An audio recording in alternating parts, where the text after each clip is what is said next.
Welcome to my channel. My name's Jolie, and today in learning this course in miracles, we're on lesson 190. It'll be on pages 351 and 352. Let's get started. The idea for the day is, quote, I choose the joy of God instead of pain. I choose the joy of God instead of pain. Pain is a wrong perspective. When it is experienced in any form, it is a proof of self-deception. It is not a fact at all. There is no form it takes that will not disappear if seen aright. For pain proclaims God cruel. How could it be real in any form? It witnesses to God the Father's hatred of his Son, the sinfulness he sees in him, and his insane desire for revenge and death. Can such projections be attested to? Can they be anything but wholly false? Pain is but witness to the Son's mistakes in what he thinks he is. It is a dream of fierce retaliation for a crime that could not be committed, for attack on what is wholly unassailable. It is a nightmare of abandonment by an eternal love, which could not leave the Son, whom it created out of love. Therefore, pain is a sign illusions reign in place of truth.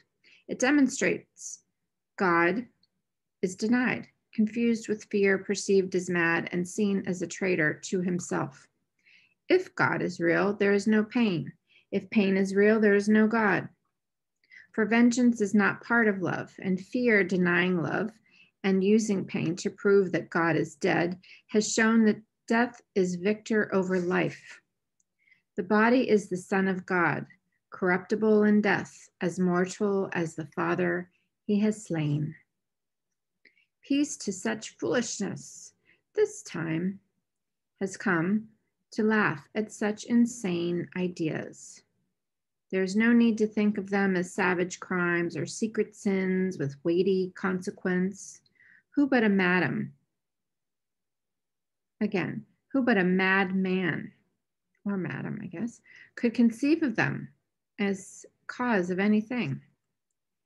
Their witness pain is mad as they, and no more to be feared than the insane illusions which it shields and tries to demonstrate must be still true. So it is your thoughts alone that cause you pain.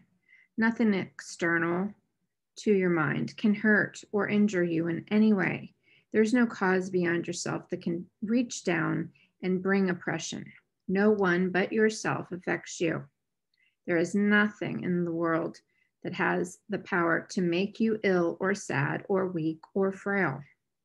But it is you who have the power to dominate all things you see by merely recognizing what you are. As you perceive the harmlessness in them, they will accept your holy will as theirs. And what was seen as fearful now becomes a source of innocence and holiness.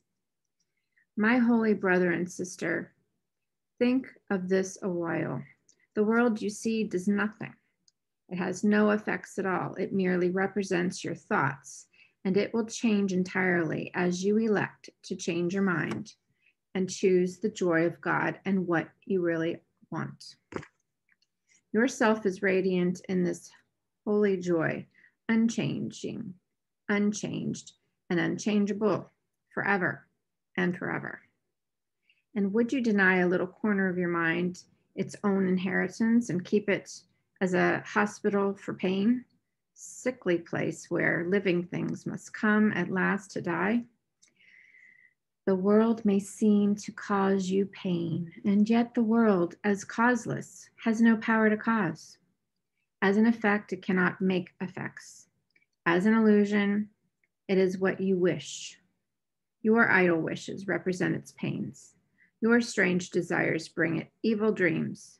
Your thoughts of death envelop it in fear, while in your kind forgiveness does it live. Pain is the thought of evil taking form, and you're working havoc in your holy mind. Pain is the ransom you have gladly paid not to be free. In pain is God denied the son and daughters he loves. In pain does fear appear to triumph over love, and time replace eternity in heaven. And the world becomes a cruel and bitter place. Again, and the world becomes a cruel and bitter place, where sorrow rules and little joys give way before the onslaught of the savage pain that waits to end all joy in misery. Ugh.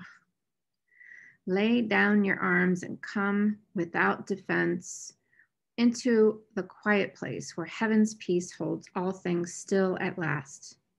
Lay down all thoughts of danger and of fear.